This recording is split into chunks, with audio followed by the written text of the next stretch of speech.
Oke, kita berlanjut lagi Bapak Ibu dan teman-teman semuanya pegiat moderasi beragama. Nilai selanjutnya adalah nilai musawah.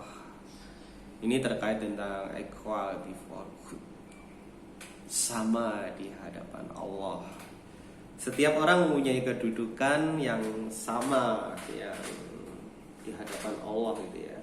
Yang paling membedakan satu orang dengan orang lain. Jadi kalau menurut di Quran surat Al-Hujurat ayat 13 itu adalah kualitas ketakwaannya. The best in conduct. Rasulullah pernah mengingatkan dalam sabdanya, sesungguhnya Allah itu tidak akan melihat kamu dari wajah dan fisik, namun Allah melihat kamu sekalian dari hati dan amal. Di dalam hadis lain Rasulullah pernah bersabda, bukanlah disebut orang kaya yang banyak hartanya, namun yang disebut dengan orang kaya adalah orang yang kaya hati. Dengan nilai musawah ini kita akan mampu memperlakukan orang lain secara egaliter. Kita tidak mungkin bersikap diskriminatif, apalagi menindas pihak lain. Nilai ini berkaitan dengan islah. Dengan islah, jadi ini nilai yang lain ya di nilai-nilai Islam wasatiyah itu ada nilai yang disebut dengan islah. Dengan islah kita mampu memperlakukan perbaikan, mendamaikan berbagai pihak yang sedang berkonflik, dan melakukan reformasi terhadap berbagai persoalan, khususnya pendidikan. Melalui nilai islah kita selalu meningkatkan kualitas diri kita menjadi lebih baik dan positif. Orang yang mempunyai nilai ini lebih senang membangun daripada merusak. A'udzubillahi min dzalik ya. Semoga kita dijauhkan dari orang-orang yang bertipikal perusak. Dan semoga kita dijadikan orang-orang yang punya tipikal membangun. Allahumma amin. Oke, dalam implementasi nilai ini kita memang dianjurkan untuk menjadi juru kedamaian.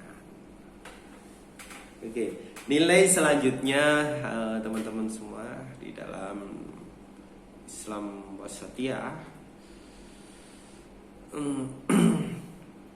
mendapatkan nilai-nilai musawah ya. Jadi nilai musawah ini kita mengharapkan ada perubahan pada peserta didik, tidak merendahkan orang lain, berdiri sejajar dengan sesama, menjaga martabat dan kehormatan orang lain, menjaga persaudaraan dengan sesama, mengutamakan persatuan dan kesatuan bangsa, dan memberikan hak orang lain sesuai dengan ukurannya. Selanjutnya kita akan membahas tentang nilai suro, terkait tentang kemampuan bersikap demokratis terhadap perbedaan dan keragaman pandangan. Setiap menghadapi persoalan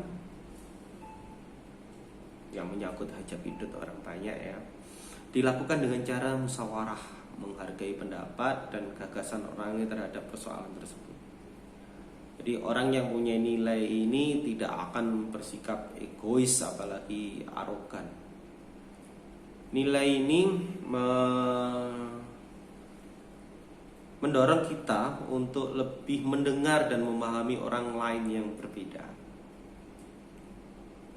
Nilai surah ini juga terhubung dengan nilai yang ada di Islam wasatiyah, yaitu nilai iktidal, yaitu kemampuan menempatkan sesuatu pada tempatnya. Adil, bersikap tegak lurus merupakan ciri lain dari iktidal. tidak melenceng dari tujuan dan arah yang telah disepakati. Orang yang keluar dari kesepakatan bersama akan menimbulkan persoalan sosial. Percaya? Ya, kita lihat aja kejadiannya seperti itu. Sekarang lagi marah teman-teman. Pada implementasi nilai ini menunjukkan perubahan-perubahan pada karakter peserta didik itu yang diharapkan dari para guru. Bagaimana kita bisa membuat peserta didik kita, siswa kita itu bisa mengutamakan musyawarah untuk mengambil keputusan bersama, bisa menghargai pendapat orang lain, tidak memaksakan pendapat pribadi, tidak merendahkan pribadi seseorang, menghargai dan menerima hasil kesepakatan dalam musyawarah. Dan nilai ini juga saling berkaitan lah. Jadi nilai surah ini juga saling berkaitan. Jadi nilai-nilai di dalam Islam Wasatiyah itu ternyata saling berkaitan jika itu dikaitkan tentang karakter. Dan tentu juga nanti terkaitkan tentang rasa nasionalisme, dikaitkan tentang budaya, dan ini ada keterkaitan. Dan nilai ini yang barusan kita bahas surah ini juga masih ada kaitannya dengan nilai yang tahadur, yaitu mempunyai keadaban public civility. Nilai tahadzul ini mendorong kita sebagai positif trendsetter sehingga diikuti oleh orang-orang lain. Waduh, Bapak Ibu sudah siap ya jadi trendsetter. Salah satunya adalah pegiat moderasi beragama, itu trendsetter. Jadi bisa membuat perubahan di tengah masyarakat sebagai agen perubahan, bukan part of the problem, apalagi troublemaker. Oke. Peserta didik diharapkan dapat menunjukkan, jadi kita sebagai seorang guru bisa mengarahkan peserta didik itu mau mengarah kemana. Jadi menghargai karya orang lain, mewujudkan kesejahteraan sosial. Ya kalau siswa sekarang kan belum punya uang gitu ya, ya nantilah. Sementara dimulai dulu dari lingkungan madrasahnya, tapi nanti ketika itu sudah tertata menjadi suatu kebiasaan karakternya, nanti ketika peserta didik kita menjadi orang yang sukses, menjadi pejabat, menjadi pengusaha, atau mungkin berkembang di bidang jasa, jadi akan memprioritaskan untuk rasa sosial di masyarakatnya ini tinggi. Siapa yang memetik? Ya tidak lain adalah Bapak Ibu semuanya yang sudah menanamkan fondasi karakter kuat pada peserta didik kita. Oke, peduli terhadap lingkungan sekitarnya itu yang diharapkan dari peserta didik ya. Mudah beradaptasi terhadap kemajuan dan perubahan zaman. Tentu aja yang positif lah, adaptasinya yang positif. Melestarikan budaya bangsa sendiri dan mewujudkan perdamaian dunia. Wah, luar biasa ya. Di nilai yang selanjutnya akan kita bahas lagi yang sangat penting diterapkan dalam kehidupan. Jadi aulawiyah, orang yang mempunyai nilai ini ditandai dengan kemampuan membuat prioritas dalam bersikap.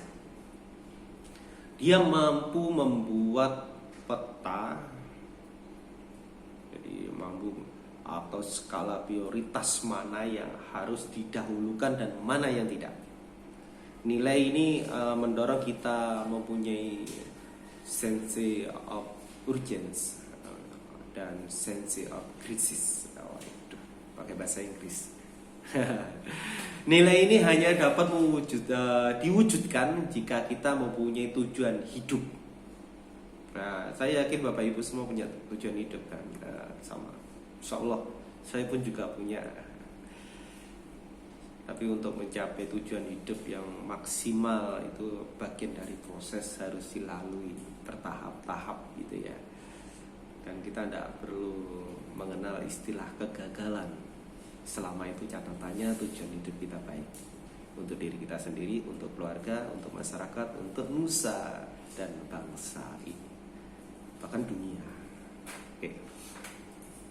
Jadi yang kita harapkan Bapak Ibu, bagaimana kita itu akan melangkah sesuai dengan rencana yang telah dibuat. Jadi tidak asal melangkah gitu ya. Jadi perubahan karakter peserta didik ini diharapkan bisa menunjukkan tidak bersikap egois atau bisa mendahulukan kepentingan bersama, bertindak objektif dan bijak. Kalau tadi saya kan bilang tentang subjektif ya, itu dihindari. Sekarang kita harusnya itu memang kita objektif dan bijak, cermat dan tanggap terhadap setiap persoalan. Oke, sudah 10 menit ya. Kita lanjutkan di video yang selanjutnya.